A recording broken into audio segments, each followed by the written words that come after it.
இது 8th November 2019 Nancy டீமாஸ் வாகமுத்தின் சீக்கிங் ஹிம் ப்ரோக்ராமிலிருந்து எடுக்கப்பட்டது. இன்றைய தலைப்பு பெரிய மீட்பர். இதில் இந்த சூழ்நிலையை நம்ம கற்பனை செய்து பார்ப்போம். நம்ம வீடு வெள்ளத்தில் மூழ்கி இருக்குது, நம்ம அடித்தளத்தில் நல்லா மாட்டிட்டோம், வெளியே வரவே முடியல. அப்போது நம்மளுக்கு உதவி செய்ய காப்பாற்றுறதுக்காக காவல்துறைக்கோ தீயணைப்பு துறைக்கோ நம்ம ஃபோன் செய்கிறோம்.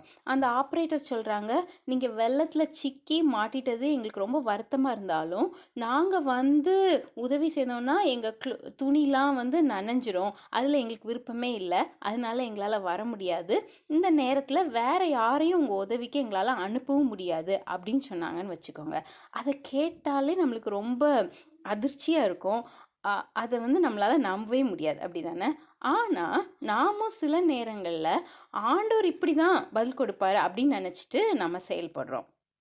நீங்கள் இப்போவும் ஒரு கஷ்டமான இல்லைன்னா பயப்படும்படியான சூழ்நிலையில் இருந்துட்டு ஆண்டவர் உண்மையிலே அக்கறை காட்டுறாரா, அவர் நம்மளை காப்பாற்ற வருவாரா அப்படின்னு யோசிச்சுட்டு இருக்கீங்களா?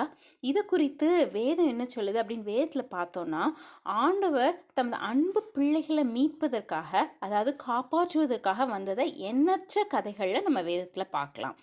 யாத்ராகமத்தில் தேவன் மேக ஸ்தம்பத்தில் தம்முடைய இஸ்ரவேல் ஜனங்களை வழி நடத்தி பாதுகாப்பான இடத்துல சேர்க்கிறத பார்க்குறோம். புதிய ஏற்பாட்டில் இயேசுவானவர் பூர்ணமான பரலோகத்திலிருந்து உலகத்தில் அவர் இழந்து போன மக்களை தேடி ரட்சிப்பதற்காக வந்ததை பார்க்குறோம். அப்போஸ்தலர் நடபடிகளில் பரிசுத்த ஆவியானவர் விசுவாசிகளை பாதுகாத்து போதித்து வழிநடத்த வருகிறத பார்க்குறோம். அப்படின்னா தேவன் தான் நம்மளை காப்பாற்ற வருகிற நமது பெரிய மீட்பர்.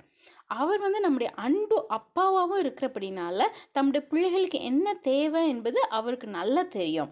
அவர் நம்மளை காப்பாற்றி மீட்க வருகிற நேரம் ரொம்ப சரியான நேரமாக மிக பூர்ணமான வேலையாக இருக்கும். சரியா? இப்போவும் ஒரு சின்ன ஜெபம் செய்வோமா? அன்புள்ள ஆண்டவரே, நீர் எங்களுடைய பெரிய மீட்பராக இருப்பதனால உம்மை நன்றியோடு துதிக்கிறோம் ஐயா. நாங்கள் எப்படிப்பட்ட சூழ்நிலையில் இருந்தாலும் நீர் எங்களை காப்பாற்ற உங்களுடைய பூர்ணமான வேலையில் கரெக்ட் டைமில் எங்கள் அன்பு தகப்பனாக எங்களை காப்பாற்றுகிறீர் ஐயா. அதனால உம்மை நன்றியோடு துதிக்கிறோம் ஆண்டவரே. இயேசுவின் மூலமாய் ஜெபம் கேளும் அன்புள்ள பிதாவே, ஆமேன்.